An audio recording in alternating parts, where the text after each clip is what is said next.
न तेरा है न मेरा है ये हिंदुस्तान सबका है, नहीं समझी गई ये बात तो नुकसान सबका है। जो नदियाँ बह गई इसमें वो दिखलाई नहीं देती महासागर बनाने में, मगर एहसान सबका है। मैं हूं मोहम्मद अहमद और आप देख रहे हैं वतन समाचार। दोस्तों, कल एमसीडी का चुनाव है। इस बीच जो सबसे बड़ी परेशानी है वो आम आदमी पार्टी के सामने है। एक तरफ उसके मुखिया हिंदुत्व का खुल करके कार्ड खेल रहे हैं। अरविंद केजरीवाल ने साफ साफ शब्दों में ये बयान दिया है। उन्होंने कहा है कि मैं हिंदू हूँ तो हिंदुत्व की बात नहीं करूँगा तो क्या करूँगा। जाहिर सी बात है कि देश की एक बड़ी आबादी अल्पसंख्यक है, क्रिश्चियन हैं, जैन हैं, बौद्ध हैं और डॉक्टर भीमराव अंबेडकर के जो अनुयायी हैं, बाबा साहब के जो अनुयायी हैं, वो कम से कम बौद्ध धर्म में ज़्यादा विश्वास रखते हैं, क्योंकि डॉक्टर भीमराव अंबेडकर साहब ने अपनी आखिरी ज़िंदगी में बौद्ध धर्म को स्वीकार कर लिया था। तो आखिर ये लोग, ये जातियाँ, ये समुदाय, ये बिरादरियाँ इससे क्या मैसेज लेंगी, क्या आम आदमी पार्टी को वोट करेंगी, ये एक बड़ा सवाल बन गया है। वो सवाल इसलिए भी है क्योंकि वाल्मीकि समाज का लगातार ये आरोप लगता रहा है कि कोरोना के दौरान उनके 57 लोग शहीद हो गए। जब कोई किसी का पुरसाने हाल नहीं था तो ये लोग कूड़ा कचरा करकट उठा रहे थे, लेकिन उस वक्त भी अरविंद केजरीवाल ने 1 करोड़ रुपए के मुआवजे के नाम पर 0 रुपए का मुआवजा इनको दिया। राबिया सैफी का केस खूब जम करके उछला, आज तक उस बच्ची को मुआवजा नहीं मिला। मुस्लिम समुदाय भी बहुत सख्त नाराज़ है, चाहे वो हिंदुत्व का बयान हो या इस तरह के अलग अलग बयान हो, क्योंकि हिंदू समाज भी सनातन धर्म में विश्वास रखता है। अरविंद केजरीवाल से ये भी एमसीडी चुनाव में पूछा जा रहा है कि शाहीन बाग को लेकर के उन्होंने जो बयान दिया था कि आप हमें पुलिस दे दो, हमारे हाथ में पुलिस दे दो, 1 घंटे में या आधे घंटे में वो शाहीन बाग को खाली करा देंगे। तो लोग ये सवाल भी पूछ रहे हैं, दिल्ली में जब दंगे हुए तो किस तरह से दिल्ली जल रही थी, और ये बड़ी बात है कि उस वक्त दुनिया भारत की तरफ देख रही थी, अमेरिका के राष्ट्रपति भारत में मौजूद थे, उसके बावजूद दिल्ली जल रही थी।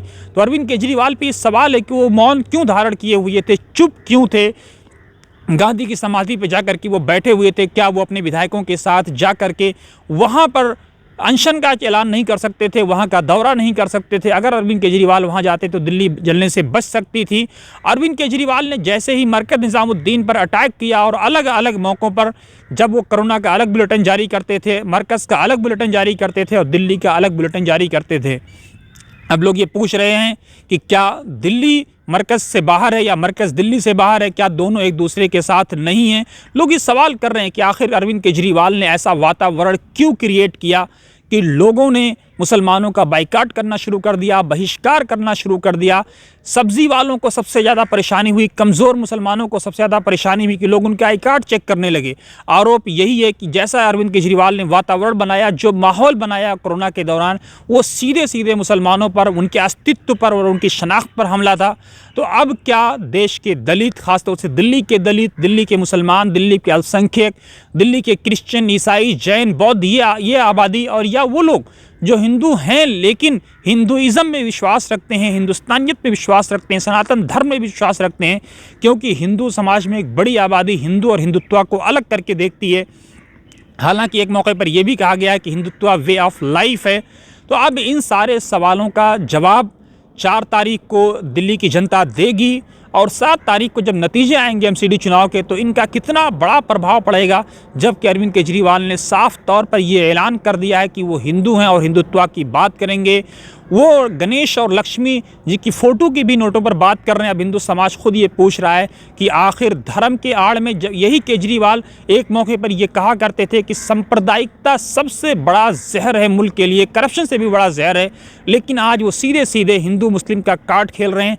जबकि पंजाब में उनकी सरकार बनी है, वहाँ के पंजाबी समाज के लोगों को, सिख समाज के लोगों को अरविंद केजरीवाल क्या मैसेज देना चाहते हैं, क्या इसके ज़रिए से पैगाम देना चाहते हैं, ये बहुत बड़ा सवाल है।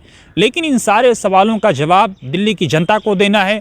क्या वो अरविंद केजरीवाल के पक्ष में खड़ी होगी, उनके विरोध में जाएगी, ये और इन जैसे अनेकों सवाल हैं जो 4 दिसंबर को कम से कम जनता उस पर वोट डालेगी और 7 दिसंबर को जब नतीजे आएंगे तो पता लगेगा कि अरविंद केजरीवाल ने क्या गुल खिलाए हैं, जनता उनके साथ खड़ी रही है या जनता ने उनका बहिष्कार किया है।